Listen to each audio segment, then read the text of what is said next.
My name is Margaret Eleanor Thompson, and at 87 years old, I discovered that my own sister had stolen my identity for 4 entire decades.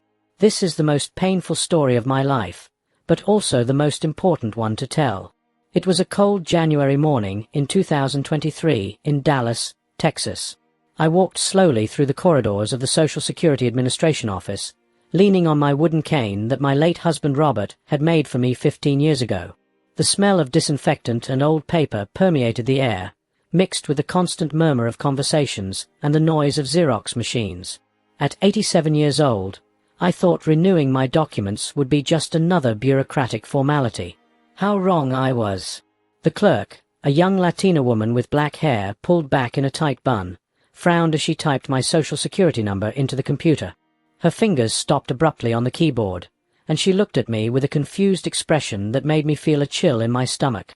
"Mrs. Thompson," she said hesitantly, "there's something strange here. According to our records, you have several recent financial activities that don't match your profile." I leaned forward in the uncomfortable plastic chair, my heart beginning to race. "What kind of activities, dear?" The clerk turned the computer screen toward me, and what I saw left me breathless. There was an endless list of loans, credit cards, and even a house financing, all in my name, all with addresses where I had never lived. The total amount of debt was astronomical, $2,400,000. "This must be an error," I murmured, my voice trembling. "I never applied for any of these loans. I've lived in the same house for 50 years, on Maple Street." While waiting for the clerk to print all the documents, my mind flew back to 1942, when I was only 6 years old. My younger sister Dorothy May and I were playing in the backyard of our house in Oklahoma City. Dorothy was always different from me. Smarter, more manipulative, always finding ways to get what she wanted. I remember how she used to imitate my voice perfectly to fool our mother on the telephone. Back in the present, I found myself sitting in Detective Maria Rodriguez's office at the Dallas Police Department. The detective was a woman in her 40s, with kind eyes but a serious demeanor that told me she had seen too many cases like mine. The fluorescent lights buzzed overhead as she spread out dozens of documents across her metal desk.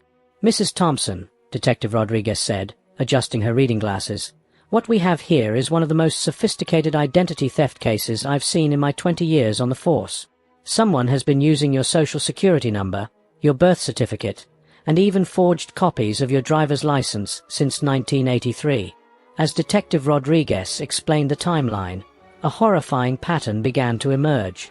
The fraudulent activities had started exactly when Dorothy May moved to Dallas in 1983, claiming she needed a fresh start after her divorce.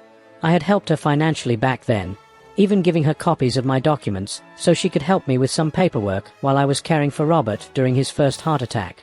The perpetrator, the detective continued, has been incredibly careful. They've used different addresses across Dallas, always in neighborhoods where you wouldn't be known. They've even aged the identity appropriately. The recent applications show an older woman, consistent with your current age. That evening, I sat in my living room on Maple Street, surrounded by the same furniture Robert and I had bought in 1975. The house felt different now, as if the walls themselves were whispering secrets I had been blind to for decades. I picked up the phone with shaking hands and dialed Dorothy's number, the same number she'd had for 40 years in her apartment on the other side of Dallas. "Hello, Margaret." Dorothy's voice came through the line, and for the first time in my life, I noticed how similar it sounded to mine. "How are you, sister?" "Dorothy," I said, my voice barely above a whisper. "We need to talk." The next day, Dorothy arrived at my house driving a brand-new Mercedes-Benz, a car I now realized she could never have afforded on her supposed disability benefits. She walked up my front porch steps with the same confident stride she'd had since childhood, her silver hair perfectly styled, wearing expensive clothes that should have been a red flag years ago. "You look worried, Margaret," she said, settling into Robert's old armchair as if she owned the place. "What's troubling you?" I placed the stack of documents Detective Rodriguez had given me on the coffee table between us. Dorothy's eyes flickered to the papers, and for just a moment, I saw something I had never seen in my sister's face before. Fear. "I know what you've been doing, Dorothy," I said, my voice stronger than I felt. "For 40 years, You've been living as me. You've destroyed my credit, my reputation, my entire financial life." Dorothy was quiet for a long moment, staring at her manicured hands. When she finally looked up, her eyes were cold, calculating, the same look she'd had as a child when she was caught in a lie. "You never needed the money, Margaret," she said finally. "You had Robert, you had this house, you had everything. I had nothing after my divorce. I was desperate. Desperate." I stood up, my cane trembling in my grip.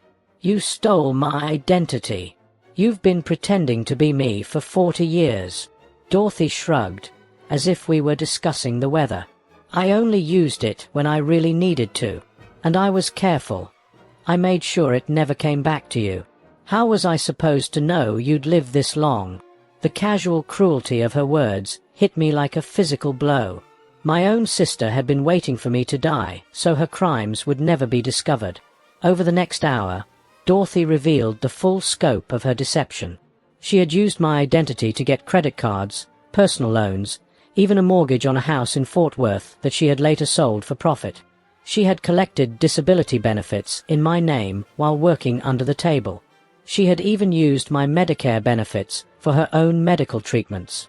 "The banks never questioned it," she said with a twisted pride.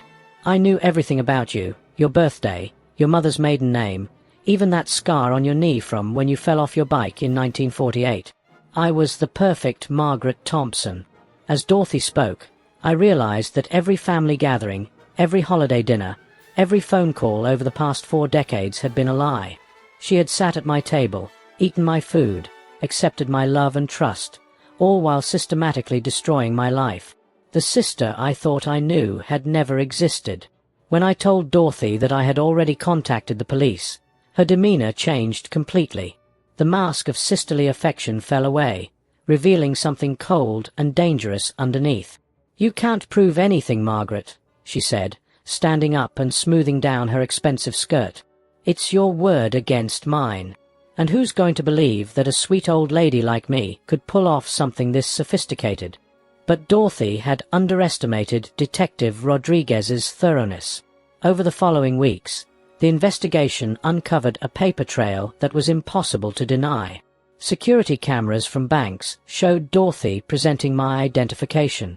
Handwriting analysis proved she had forged my signature hundreds of times. Phone records showed calls from her apartment to financial institutions where she had pretended to be me. My lawyer, James Mitchell, was a kind man in his 60s who specialized in elder fraud cases. He sat across from me in his oak-paneled office, explaining the long road ahead. "Mrs. Thompson," he said gently, "proving your innocence is going to be challenging. The financial institutions see you as responsible for these debts. We'll need to fight each case individually, and it could take years." Word of my situation spread through my neighborhood like wildfire. Mrs. Henderson from next door brought me casseroles. The young couple across the street offered to help with yard work. Even strangers began reaching out, sharing their own stories of family betrayal and identity theft. I realized I wasn't alone in this fight. A local news reporter, Sarah Chan from Channel 8, heard about my case and wanted to do a story. At first, I was reluctant. I had always been a private person. But James convinced me that publicity might help pressure the financial institutions to take my case seriously. "Mrs. Thompson," Sarah said during our interview, "how does it feel to discover that your own sister has been living as you for 40 years? I looked directly into the camera, thinking of all the other elderly people who might be facing similar betrayals. "It feels like my whole life has been a lie," I said. "But I won't let her win. I'm going to fight for my name, my reputation, and my peace of mind." The nights were the hardest. I would lie in the bed I had shared with Robert for 53 years, staring at the ceiling and wondering what other secrets Dorothy might be hiding. Had she been planning this since we were children? Had every kindness she had ever shown me been calculated? The questions tormented me, making sleep impossible. 3 months after the discovery, we won our first legal victory. One of the credit card companies agreed to remove the fraudulent charges from my record after reviewing the evidence Detective Rodriguez had compiled. It was a small step, but it felt like climbing Mount Everest. James called me with the news, his voice excited. "Margaret, this is just the beginning. Once one institution acknowledges the fraud, others will follow." But our celebration was short-lived. That evening, as I was preparing dinner, Detective Rodriguez called with news that made my blood run cold. "Mrs. Thompson," she said, her voice tense, "we've discovered something else. Dorothy hasn't just been using your identity for financial gain. She's been using it for something much more serious. We found evidence that she's been collecting your Social Security benefits while you've been getting nothing. But that's not the worst part." She paused, and I could hear papers rustling in the background.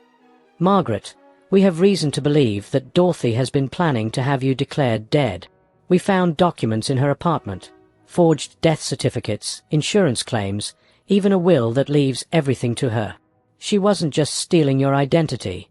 She was planning to erase you completely." The phone slipped from my trembling hands as the full horror of my sister's betrayal crashed over me like a tidal wave. Dorothy hadn't just stolen my identity. She had been planning to steal my very existence. The discovery that my sister Dorothy had been planning to erase me completely changed everything. What had started as financial fraud had become something far more sinister, a systematic plan to steal not just my identity, but my very life. The next morning, I sat in Detective Rodriguez's office again, but this time the atmosphere was different. The fluorescent lights seemed harsher, the metal desk colder. James Mitchell, my lawyer, had arrived early, his usually calm demeanor replaced by visible anger. Spread across the desk were photocopies of documents that made my blood run cold, forged death certificates dated for different years, insurance policies I had never signed, and a will that left my house, my savings, everything to Dorothy. "Margaret," Detective Rodriguez said, her voice grave, "we found these hidden in a safety deposit box that Dorothy rented under your name. She's been preparing for this for years, maybe decades." James picked up one of the insurance documents, his hands shaking slightly. "Margaret, look at this. She took out a life insurance policy on you in 1995, another in 2001, and a third in 2010. The total payout would be over $800,000. I stared at the papers, recognizing my forged signature on each one. "She's been betting on my death for almost 30 years, I whispered. The realization hit me like a physical blow. Every birthday card, every Christmas visit, every concerned phone call asking about my health had been Dorothy calculating when she could cash in. Detective Rodriguez pulled out another file. "We also found medical records, fake ones, documenting a terminal illness that you supposedly have. According to these documents, you've been suffering from advanced Alzheimer's disease for the past 5 years. "But I've never been diagnosed with Alzheimer's," I protested. "My doctor, Dr. Patterson, has been seeing me for 20 years. He would never." "That's just it, Margaret," the detective interrupted. "These records aren't from Dr. Patterson. Dorothy created an entire fake medical history for you with a doctor who doesn't exist. The most chilling discovery came next.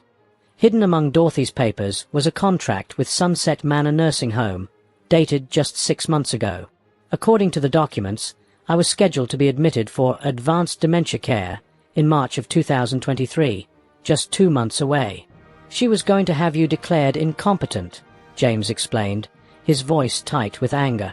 Once you were in the nursing home, she would have had complete control over your finances, your property, everything. And then... He didn't need to finish the sentence. We all knew what would have happened then. This time, when I called Dorothy, I wasn't alone. Detective Rodriguez had set up recording equipment in my living room, and James sat beside me for legal support. When Dorothy answered, her voice had the same false sweetness it had always carried. "Hello, Margaret dear.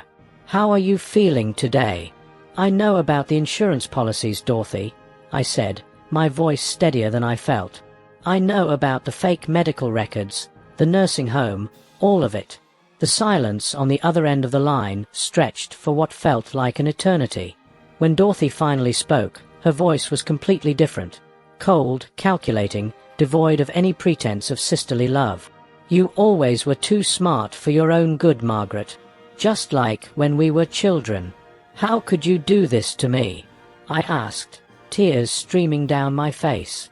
I'm your sister. I loved you. I trusted you. Dorothy laughed, a sound that chilled me to the bone. Love. Trust. Margaret, you had everything handed to you. The perfect husband, the perfect house, the perfect life. I had to fight for scraps.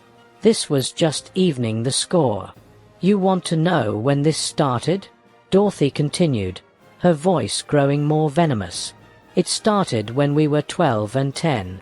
Remember when Mama's jewelry went missing? Everyone blamed the neighbor boy, Tommy Martinez. But it was me, Margaret. I stole it and sold it, and I used your name when I pawned it.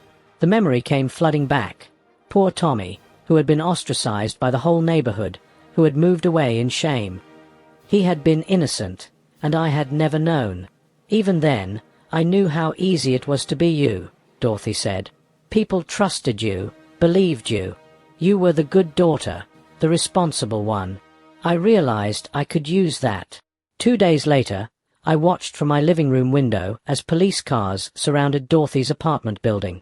Detective Rodriguez had called to let me know they were making the arrest, but seeing it happen felt surreal. After 40 years of deception, justice was finally coming. The local news crews were there too, and I saw Dorothy being led away in handcuffs, her perfectly styled hair disheveled, her expensive clothes wrinkled. For the first time in decades, she looked her age, a 73-year-old woman who had spent her life living a lie.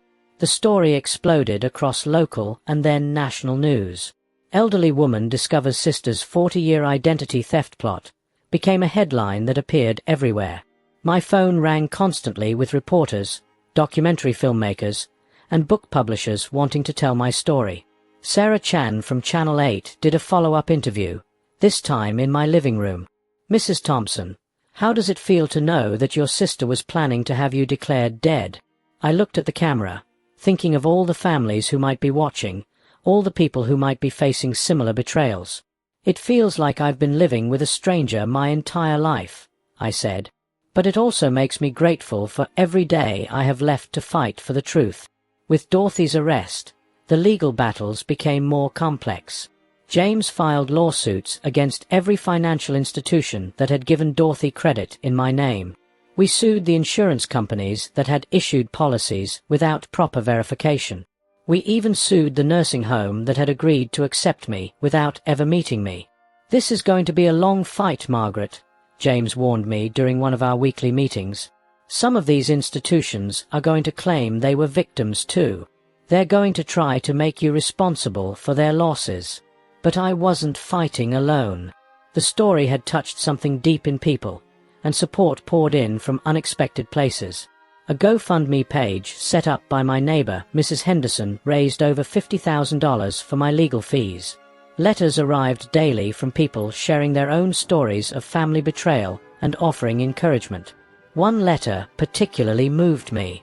It was from Tommy Martinez, the boy who had been blamed for stealing our mother's jewelry 60 years ago. He was now a successful businessman in California, and he wrote, "Mrs. Thompson, I always knew the truth would come out someday. Thank you for finally clearing my name."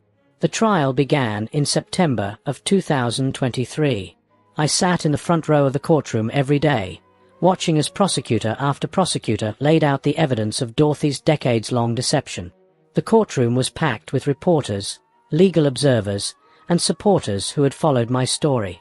Dorothy sat at the defendant's table, looking smaller somehow, diminished. She had aged years in the months since her arrest. When she occasionally glanced back at me, I saw not the sister I had loved, but a stranger who had worn my sister's face for 70 years. When I took the stand to testify, the courtroom was completely silent. I spoke about the 40 years of trust, the family gatherings where Dorothy had sat at my table while secretly destroying my life, the phone calls where she had asked about my health while calculating when I might die. She didn't just steal my identity, I told the jury, my voice clear and strong. She stole my peace of mind, my sense of security, my ability to trust. She made me question every relationship, every memory, every moment of love I thought we had shared. Dorothy's lawyer tried to paint her as a victim of circumstances, a desperate woman who had made poor choices after a difficult divorce. But the evidence was overwhelming. The prosecution presented bank records, security footage, handwriting analysis, and testimony from dozens of witnesses who had seen Dorothy impersonating me over the years. When Dorothy finally took the stand in her own defense, she showed no remorse. "I never meant for it to go this far," she said, but her words rang hollow. "I was just trying to survive." On October 15, 2023, the jury returned their verdict: guilty on all counts. Identity theft, fraud, conspiracy, attempted murder. The charges carried a potential sentence of life in prison. As the judge read the verdict, Dorothy finally broke down, sobbing at the defendant's table. I felt no satisfaction in her tears. This wasn't victory. It was just the end of a nightmare that had lasted most of my adult life. At Dorothy's sentencing hearing, I was given the opportunity to make a victim impact statement. I stood at the podium, looking at my sister one last time, and spoke from my heart. "Dorothy, you were my little sister. I loved you, protected you, trusted you with my life. You repaid that love by trying to steal my very existence. I forgive you, not because you deserve it, but because I refuse to let your hatred poison what's left of my life." The judge sentenced Dorothy to 25 years in prison. At 73, it was effectively a life sentence. The months that followed were about rebuilding. With Dorothy's conviction, financial institutions began acknowledging the fraud and removing the debts from my record. My credit score, which had been destroyed, slowly began to recover. The insurance companies were forced to cancel the policies Dorothy had taken out on my life. But the emotional rebuilding was harder.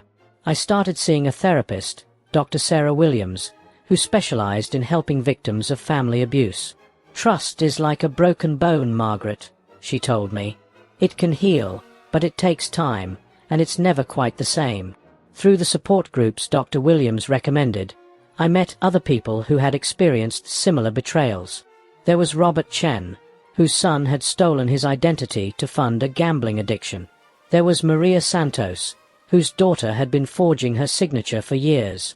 We formed an unlikely family of survivors, bound together by our shared experience of betrayal and recovery. A year after Dorothy's conviction, a documentary crew approached me about telling my story.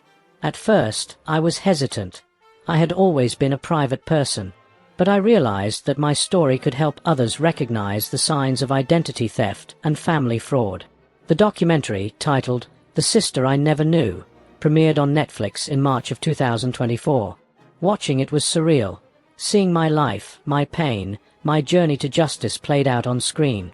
But the response was overwhelming. Thousands of people reached out to share their own stories, and several cases of similar fraud were uncovered as a result. Now, at 88 years old, I sit in my garden on Maple Street, the same garden where Robert and I planted roses 50 years ago. The legal battles are mostly over. My name has been cleared, my debts erased, my reputation restored. Dorothy will spend the rest of her life in prison, and I have found a kind of peace I never thought possible. I think about the sister I thought I knew, the little girl who used to braid my hair, who cried when she scraped her knee, who I protected from bullies at school. That sister never really existed. She was just another one of Dorothy's lies, another identity she wore when it suited her purposes. But I also think about the people who have come into my life because of this ordeal: Detective Rodriguez, who became a friend; James Mitchell, who fought tirelessly for justice; the neighbors who brought casseroles and offered support; the strangers who wrote letters of encouragement. In trying to erase me, Dorothy inadvertently helped me discover who I really was and what I was capable of surviving. As I water my roses in the fading light of another Texas evening, I realize that Dorothy's greatest failure wasn't just in getting caught. It was in underestimating me. She saw me as weak, as someone who would quietly disappear when the time came. She never understood that the love and trust she had exploited for so many years had also given me strength. I am Margaret Eleanor Thompson. I am 88 years old. I survived the Great Depression, World War II, the loss of my beloved husband, and the ultimate betrayal by my own sister. I am still here, still fighting, still living my truth. And that, perhaps, is the greatest victory of all. This was another incredible story from our channel. Life teaches us that it's never too late for justice, revenge, or redemption. Each story you heard here is real, lived by people who found strength when everyone thought they were defeated. If this story touched your heart, leave a like and tell us in the comments, what would you have done in this situation? Your opinion matters to us.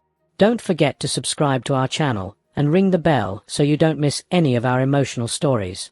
We have new tales of courage, revenge, and overcoming every week.